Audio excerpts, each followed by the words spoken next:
Romy, sir.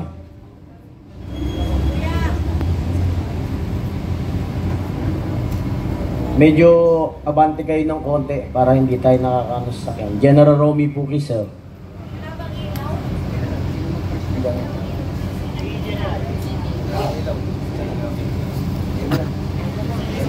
Maraming salamat sa ating lahat. At alam ko pagod na tayo. Halos 3 araw tayo sa harap ng House of Representatives at naipanalo natin ang laban at bumaba ng payapa si House Speaker Martin Romualdez. So maraming salamat sa ating lahat. At nagpapasalamat rin ang ating mga mabubuting lingkod bayan sa House of Representatives dahil ginawa natin ang lahat para bigyan natin sila ng pressure at tumalima sa kagustuhan ng taong bayan. Hirap na po ang bansa natin. Kaya bawat pagpupulong natin ganito, kung pagmamasdan natin ang bawat isa, tayong mga normal na mamamayan, lahat tayo hands to mouth. 2 kamay kumakayod diretso sa bunganga. Pag hindi mo binaba ang kamay mo para kumayod, wala kang kakainin sa mga susunod na araw. Ganon rin ang ating mga kapatid na kapulisan. Alam natin yung kanilang damdamin, ang ating mga kapatid na kasundaluhan, ganon rin. Ninakawan sila ng pensyon na dapat sa kanila. Ninakawan sila ng maraming pribileyo na dapat ay sa kanila. Ganon rin ang taong bayan. At isa ang ating hinaing, mabago natin ang bansa natin sa isang mapayapang pamamaraan na tayo ay sumusunod pa rin sa alintuntunin na ibinibigay ng ating konstitusyon at ng ating batas. Kaya po tayo narito. Tayo po ay nananawagan kay General Romeo Browner, ang ating mahal na Chief of Staff ng Armed Forces of the Philippines. Alam po namin, General Browner, marami kang iniisip sa ngayon. Alam namin ang puso mo nasa taong bayan. Alam namin na ang iyong pagsisikap para mabigyan ng magandang kinabukasan ang ating mga kasundaluhan at ang kanilang mga pamilya. So alam po natin lahat yan. So tayo ay nandito para bigyan niya tayo ng pagkakataon na siya ay makadaupang palad natin, makausap natin siya sa isang malayang talakayan. At ang itatanong natin kay General Romeo Browner, General Browner, sir, may problema ba sa bansa natin? Ulitin ko, yun lang ang tanong ng taong bayan. General Browner, sir, may problema po ba sa ating bayan, sa ating bansa? Kapag sinabi niyang wala tayong problema, aalis na tayo rito. Pero alam ko, sasabihin niya sa atin, marami tayong problemang kinakaharap. At kapag sinabi niya yon, kaya tayo nandito para makipagtulungan sa kanila sa paanong paraan. Maraming gustong isigaw ang ating mga kasundaluhan. Maraming gustong isigaw ang ating mga kapatid na kapulisan. Pero hindi nila maisigaw dahil sila ay nasa kanila pang mga tungkulin, mga active pa sila. At hindi nila pwedeng gawin yon.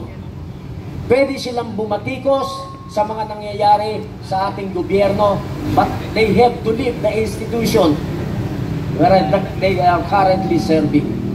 So yan po ang ating panuntunan sa mga active na nasa service na ating mga kapulisan at kasundaluhan.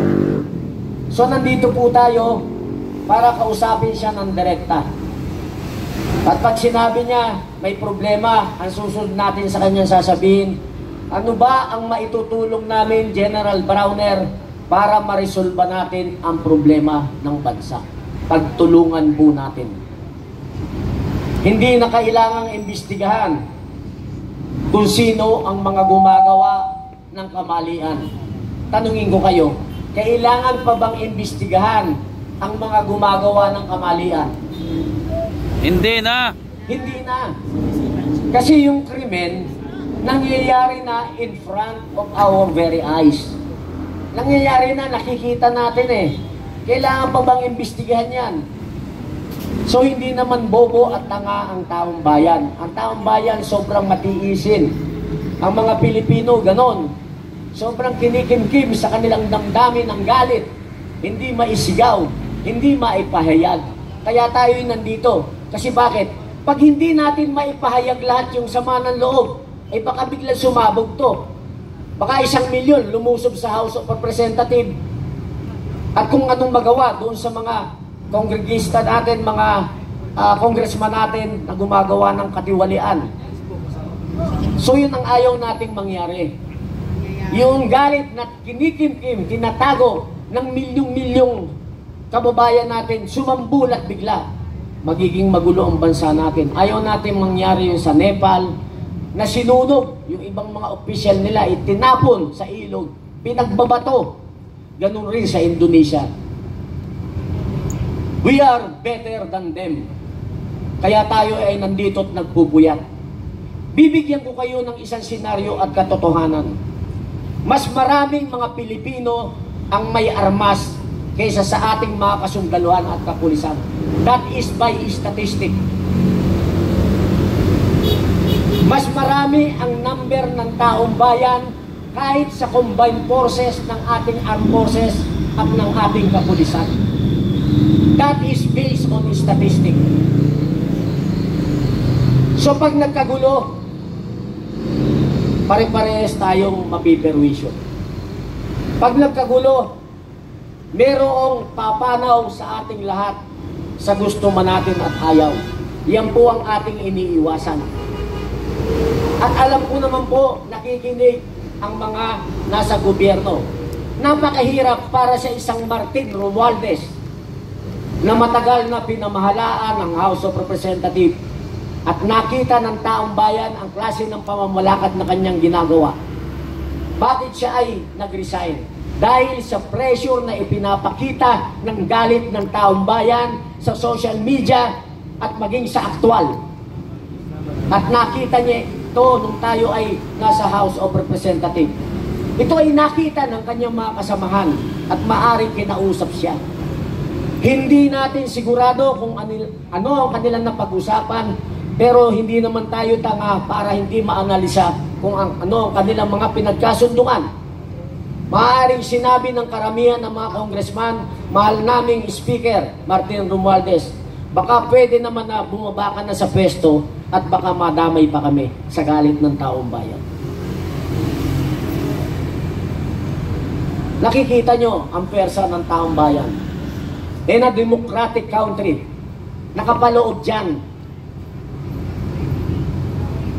ang dalawang bagay na dapat tandaan ng mga namamahala sa gobyerno. In a sovereign and democratic country, sovereignty resides from the people and all government authority emanates from the people. Sa Tagalog, ang soberenya ng bansa natin nananahanan sa bawat isang Pilipino. Karapatan natin protektahan kung anong meron tayo rito. At lahat ng otoridad na meron ang gobyerno na pinahiram natin, pinahiram lang yan, nanggagaling yan sa taong bayan.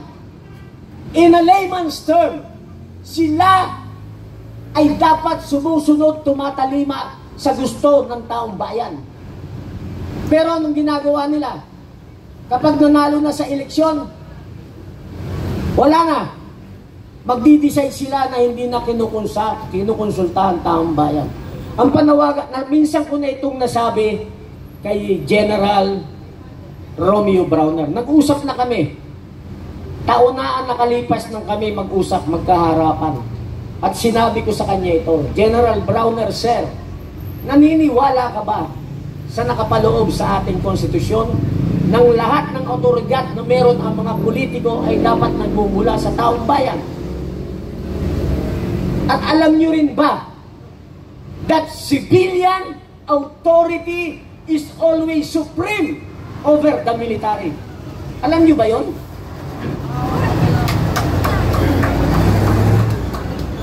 Alam nyo ba yon? Ulitin ko. Civilian authority is at all times, lahat ng oras, supreme over the military. At alam ito ng ating mahal na Chief of Staff, General Romeo Browner. Maraming salamat at tumupad sa ating panawagan, General Kaloy Kita, dumating na. Maraming salamat, General Baka po Kaloy Kita, natin. sir. At dumating na rin ang ating magiting, tumalima sa ating pangnawagan ng ating dating PACC Chairman, ang ating mahal na Chairman Grego Belhica. So maraming salamat mga kababayan. Ipinaalala ko lang sa inyo yung power na meron tayo. Hawakan natin yan, huwag natin pakawalan sa ating mga kamay. Ako'y naniniwala, darating ang araw, 1,000,000 tayo dito sa kalsada. Maniwala kayo sa akin. Darating ang araw, malapit na. 1,000,000 tayo sa kalsada para bigyan ng aral ang mga politikong nang walang hiya sa karapatan na isinasaad na meron tayo sa ating konstitusyon. Hanggat di sila nabibigyan ng leksyon, hindi sila matututo.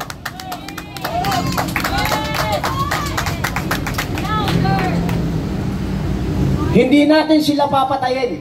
Bakit? Madaling parusa yun. Paghihirapin natin sila sa loob ng kulungan na maranasan nila ang hirap na ibinigay nila sa taong bayan. Pag 1,000,000 na tayo, we will conduct a legal mass arrest to those politicians na nagpasasa sa yaman na dapat ay sa taong bayan, sa yaman na para sa ating mga kapatid na kasundaluhan at sa yaman na dapat sa ating mga kapulisan. Mangyayari po yan.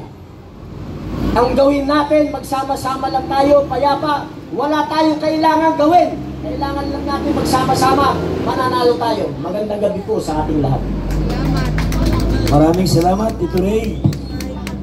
At Republika ng Pilipinas, magandang gabi sa ating mga bayani ng kasandaluhan at sa ating mga kapulisan na nagpapanatili ng katatagan sa ating bansa. Ako po si Kuya Park Alamada Pangawilan, isang pong kabataan. Kami pong mga kabataan ngayon, mahal naming mga bayaning pulis at sundalo, ramdam na rin po namin ang paghihirap ng inang bayan.